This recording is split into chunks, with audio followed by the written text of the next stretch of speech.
ಶ್ಲೋಕ 36.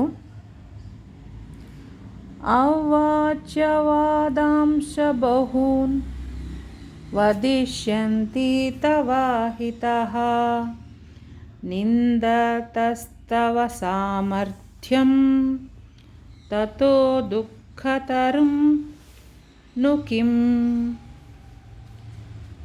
ಅವಾಚ್ಯವಾದಾಂಶ್ಚ ಬಹೂನ್ ವದಿಷ್ಯಂತಿ ತವಾಹಿತಃ ನಿಂದತಸ್ತವ ಸಾಮರ್ಥ್ಯಂ ತತೋ ದುಃಖತರಂ ನು ಕಿಂ. ಅನುವಾದ: ನಿನ್ನ ಶತ್ರುಗಳು ನಿನ್ನ ವಿಷಯವಾಗಿ ಅವಾಚ್ಯ ಶಬ್ದಗಳನ್ನಾಡುವರು, ನಿನ್ನ ಸಾಮರ್ಥ್ಯವನ್ನು ನಿಂದಿಸುವರು. ನಿನಗೆ ಇದಕ್ಕಿಂತ ಹೆಚ್ಚು ದುಃಖಕರವಾದದ್ದು ಏನುಂಟು?